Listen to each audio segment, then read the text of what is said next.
Hi everyone, I'm Dr. Kristen White, clinical psychologist and mom of three, and this is the Mom Degree, where we provide support and tools to help women feel less crazy and be more effective in their role as moms.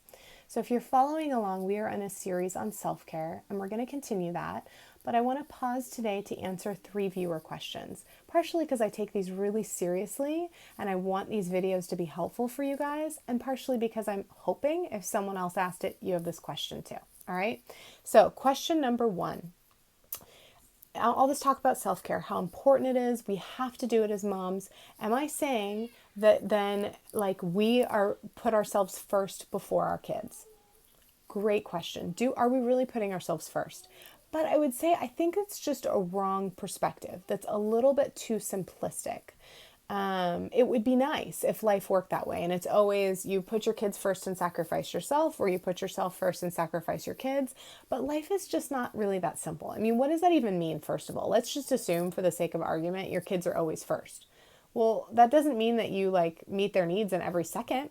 Sometimes what's best for your kids is to have their needs delayed and their wants delayed because they have to learn that people aren't perfect and they don't get what they want every second. And what's more important is for you to take care of yourself. Sometimes that is the very best thing you can do for your kids, even if they're first.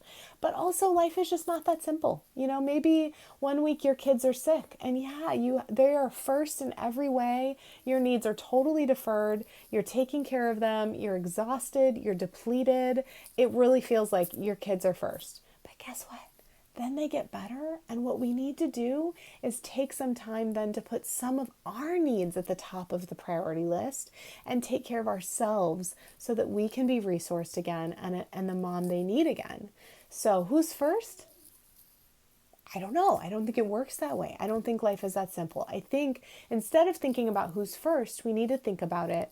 What are all of the needs we have? I have, my kids have, my partner has, and how do we meet them all as best we can, but also just juggle them and recognize in this moment. I mean, you guys know when you have more than one kid, there's one moment where kid A, their need is the most important. It has to be met, even though kid B is deferred. And there's another moment it switches, right? So that's life. It's not always as simple as who's first. So stop treating yourself like you always have to be last and just do your best to juggle them all. I know it gets old, but we're jugglers.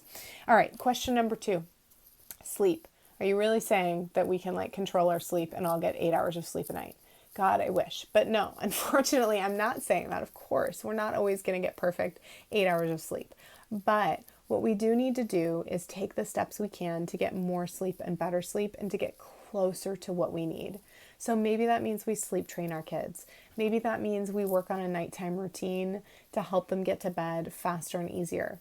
Maybe that means we get a clock that they have to, we have one of those clocks that turns green and they have to stay in bed until the clock lights up so that they can't wake you up at 5 o'clock in the morning, right? I don't know what it means, but there are little steps we can take to help our kids sleep better so that we can sleep. Maybe it means your 15-year-old needs an earlier curfew because you can't go to sleep until they get home and you're not getting enough sleep. I don't know. These things we have to think about. Also, and I think this is even better on the sleep thing, is you need to make sure when you are sleeping, when you're in bed, your head's hitting the pillow, you're going to bed and you're sleeping well until the alarm goes off or the first kid gets up. If that's not happening, there might need to be adjustments you need to make, not only to get more sleep, but just to get better sleep. So maybe you need to cut out some TV one night and just go to bed. I know you want to unwind, but maybe you're just so tired, you just need to go to bed. Maybe some of that work that needs to be done, it just has to wait. It just has to wait. Whether it's cleaning the kitchen or something your boss wants or something you're volunteering for, maybe it just has to wait because your sleep matters. Remember, we talked about that in the research last week. Maybe you need to drink less caffeine during the day. We call some of this stuff sleep hygiene, and it's how do we get good sleep. I could spend a whole episode on this, but maybe you need to drink less caffeine because the caffeine is keeping you up at night and not letting you fall asleep, or drink it earlier in the day. Maybe there's lots and lots of studies I'm sure you guys have heard showing, ironically, all the phones and TVs and technology that we spend time on actually emits a yellowish light that tells our bodies to wake up. It's like more like the morning light. Maybe you need to do less of that, or you need to get some of these newfangled, I know iPhones have a setting that it's blue light to help not trigger that, or there's apps that do this. But maybe you can't watch a TV at night because it just wakes you up too much. I don't know what it is, but the important thing is we really do have to prioritize our sleep. It matters, and take the little steps we can to get more sleep and better sleep so that we can be healthier people, and not just again physically, but emotionally and cognitively, like we talked about last week. I hope that makes sense. What I'm trying to model there is, I know it's not going to be perfect in this stage with kids, but there are actually a lot of things we can do to make it better and to fight for more of that sleep we need. Because I can almost guarantee everybody listening to these videos needs more and better sleep. There's probably like 1% of you that are really getting the sleep you need, and God bless you. The rest of us are going to work on some of these other things one at a time. Pick one thing at a time. All right. Question number 3. Love languages. How do we figure out what our kids' love language are? Okay, so let me take a couple minutes on that. So this is based on Gary Chapman's work on the 5 love languages. This is his first book, but there's also, I think he has one on kids' love languages and a whole bunch of other versions. So first, what are the love languages again? If you're not familiar with this, let me back up and say the idea of love languages is that we often try to love other people in the ways that we want to be loved. So I really like touch, which means I'm going to hug and other people and touch them and whatever, because to me that says love. But here's the tricky part. To my partner or my friend or my child, that may not say love at all to them. They may need someone to give them a gift, to really feel love, to really feel it in their soul, right? So the idea of this is learning the other person's language so that we can communicate love to them in a way that they can really hear and really receive and really feel in their soul, okay? So there's 5 of them. I've already mentioned a couple. Touch, physical touch, that's 1. Gifts, small, large, any kind of gifts, that's 2.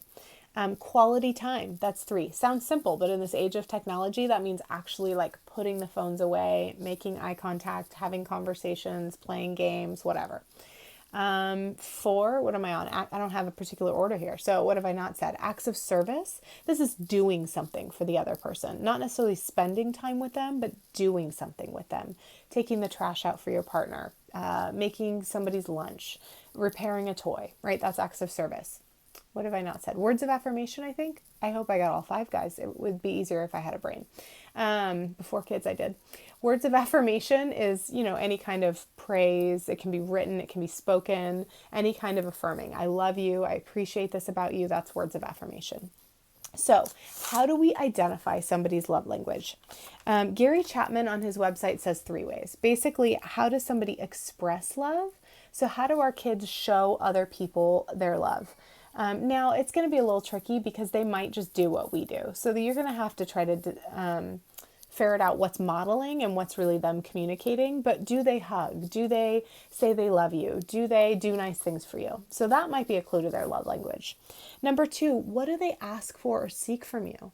So do they come up to you and say, come play with me? Or do they come up to you and say, I want a hug or I want up, right? Depending on their age. Of course, the ways they ask and the ways they love are going to be in their little language. They're not going to come up to you and say, I would like an act of service, right? So we have to figure out how to translate what it is they're asking into their love language. But how do they love? What do they ask for? And also, what do they complain about? Do they complain that, especially as they get older, that, you're not there enough? Or do they complain that they don't get enough cuddle time or hugs? What is it that they complain about? So these are the ways that Gary Chapman says we can generally identify a love language. I would add, what I think actually has been most helpful for me in trying to identify for my kids is, what do they seem most sensitive to? What does it seem like when they get it, they light up, they calm down, they are better versions of themselves, and maybe when they get the opposite, they melt down the fastest, right? So Like my daughter who's almost 4, she's 4, so she'll ask for gifts all the time, of course, because she's 4. Is grandma bringing me a present today?